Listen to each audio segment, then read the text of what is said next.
골로새서 4장 10절에서 14절 말씀입니다. 나와 함께 갇힌 아리스다고와 바나바의 생질 마가와 이 마가에 대하여 너희가 명을 받았음에 그가 이르거든 영접하라. 유스도라 하는 예수도 너희에게 문안하느니라. 그들은 할레파이나 이들만은 하나님의 나라를 위하여 함께 역사하는 자들이니 이런 사람들이 나의 위로가 되었느니라. 그리스도 예수의 종인 너희에게서 온 에바브라가 너희에게 문안하느니라. 그가 항상 너희를 위하여 애써 기도하여 너희로 하나님의 모든 뜻 가운데서 완전하고 확신 있게 서기를 구하나니 그가 너희와 라우디게아에 있는 자들과 히에라볼리에 있는 자들을 위하여 많이 수고하는 것을 내가 증언하노라. 사랑을 받는 의사 누가와 또 데마가 너희에게 문안하느니라. 아멘. 할렐루야. 오늘도 좋은 날입니다. 골로새서 4장 10절에서 14절 말씀 묵상입니다. 오늘은 나의 사랑하는 위로자들이라는 제목으로 말씀을 나누도록 하겠습니다. 오늘은 골로새서 마지막 말씀입니다. 본문에서 바울은 사람의 이름을 일일이 거명하면서 문안하는 동시에 추천하는 말씀입니다. 지금 바울은 감옥에 있습니다. 무릇 옥중 편지라고 하는 것은 그 자체가 유소와 같은 성격을 가집니다. 바울은 이제 이 감옥에서 다시 나갈 수 있을지 아니면 언제 죽을지 전혀 모릅니다. 그래서인지 감옥 안에서 감사한 사람, 고마운 사람들을 생각합니다. 그간의 전도 여행을 하면서 도움을 준 사람, 자기에게 위로가 된 사람, 자기를 위해 기도해 준 사람, 자기와 함께 고난을 당한 사람을 생각합니다. 저는 개인적으로 여러분의 가정과 혹은 후손들을 위해 복받는 길을 하나 말씀드립니다. 아무쪼록 주의 종들의 마음속에 위로와 힘이 되어준 사람으로 기억되시기를 축복합니다. 예수님께서 제자들을 파송하면서 친히 말씀했습니다.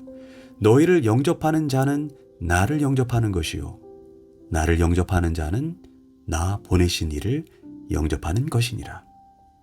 주의 종들을 영접하고 주의 종들에게 위로가 될 때, 또한 주의 종들에게 위로가 된 자로 기억될 때, 그래서 주의 종들이 하나님, 저 사람에게 복을 주십시오. 저 가정에 복을 주십시오. 하고 진정한 마음으로 기도한다면 그 가정은 참으로 복을 받게 될 것입니다. 오늘 본문은 지난 시간에 이어 바울의 마음에 고마운 사람들과 그들이 왜 바울에게 위로가 되었는지를 말해줍니다. 먼저 세 사람이 바울에게 큰 위로가 되었다라고 말합니다. 첫째가 아리스다고입니다. 10절에서 바울은 나와 함께 갇힌 아리스다고라고 말합니다.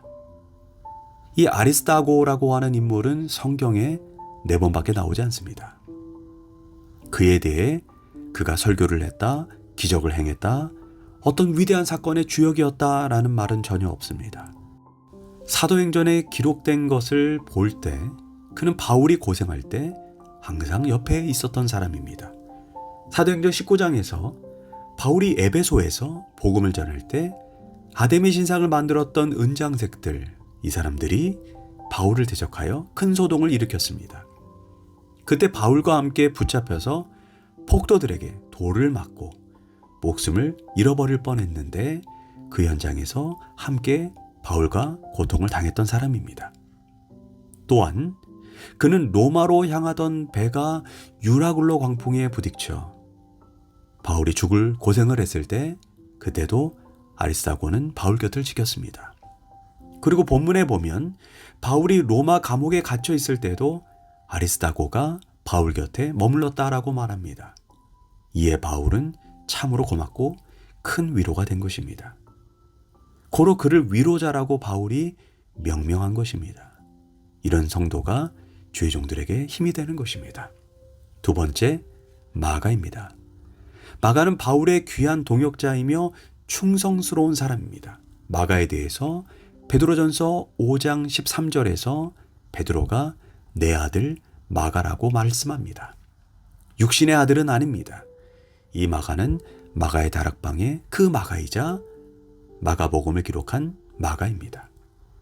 베드로는 공부를 많이 못했습니다. 반면 바울은 당시의 국제어라고 볼 수 있는 헬라어에 능통했기에 각 나라에 다니면서 복음을 전했습니다.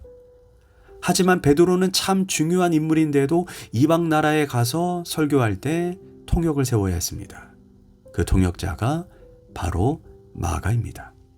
마가는 오랫동안 베드로와 함께 통역을 했습니다. 베드로가 말씀할 때 무슨 말씀을 했겠습니까? 이렇게 말했을 것입니다.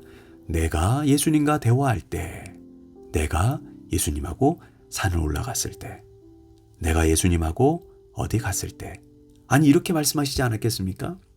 남의 이야기할 것이 뭐 있겠습니까? 그런데 이렇게 마가가 베드로의 설교를 통역했습니다. 그러다 보니 그는 자연스럽게 베드로에 대해, 예수님에 대해 능통하게 됩니다.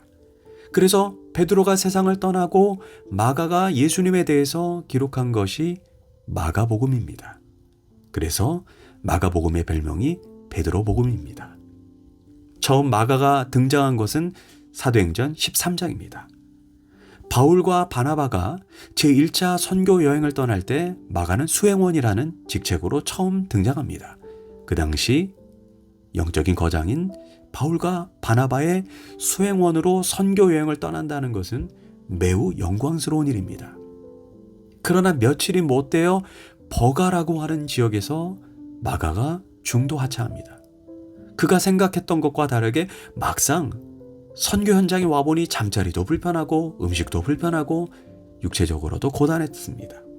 그래서 마가는 중도에 포기하고 고향으로 돌아갔습니다. 이에 바울은 마가에 대해서 매우 분개했습니다. 그렇지만 제2차 선교 여행 때 바나바가 바울에게 우리 마가에게 한 번의 기회를 더 주자고 제안했습니다.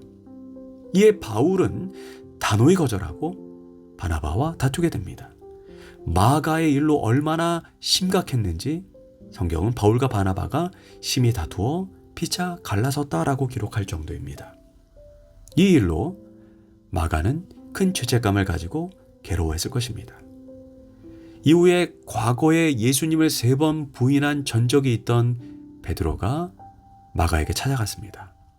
그리고 마가야, 나도 너처럼 실패했던 과거가 있다 하고 그를 품어주고 다시 일으켜 주었습니다.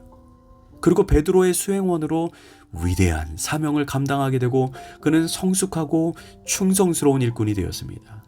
이후에 감사하게도 마가는 바울과 화해하고 바울의 아주 중요한 동역자가 됩니다. 또한 함께 복음을 전하다가 바울과 함께 감옥에 들어가 바울과 함께 핍박과 고난을 담대하게 받는 자가 되었습니다. 그래서 바울은 자신이 죽기 직전에 기록한 디모데후서 4장 11절에서 마가를 가리켜 그는 내 평생에 유익한 자였다라고 고백했습니다. 또한 실제로 마가는 바울 인생의 말년에 끝까지 그의 옆을 지켜주었습니다. 이제 3번째로 등장하는 사람이 유스도라고 하는 사람입니다. 11절에서 유스도라 하는 예수도 너에게 문안하느니라. 하나님의 나라를 위해 함께 역사하는 자들이니 이런 사람들이 나의 위로가 되었느니라. 유스도는 바울과 함께 하나님의 나라를 목표로 했던 사명자입니다. 이 땅에 지상교회가 어려움을 당하는 이유 중 그 하나가 소위 예수 믿는다는 사람들이 교회 생활을 하지만 하나님 나라에 관심이 전혀 없고 자기 나라, 자기 안위에만 관심을 가집니다. 그로 인해 하나님 나라의 영광보다 자신의 영광을 위해 살아갑니다. 그러나 유스도는 명확히 자기 안위, 자기 영광보다 오직 하나님 나라의 소망을 두고 그 나라를 위해 목숨을 걸었습니다.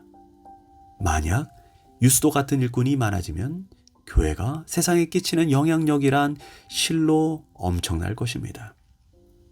이처럼 바울의 사역이 큰 영향력을 끼칠 수 있었던 것은 유스도와 같은 하나님 나라를 위해 목숨 건 사명자가 있었기 때문입니다. 바울은 지금 이 세 사람으로 인해 큰 위로를 받았습니다. 다음으로 에바브라가 나오는데 그는 골로새 교회 현직 목사입니다. 그는 그리스도 예수의 종이라고 지칭합니다. 바울은 그를 가리켜 그가 항상 너희를 위해 애써 기도한다 라고 말했습니다. 이처럼 교인들을 위해서 기도하는 사람이 바로 목회자라는 것을 성도들은 알아야 합니다.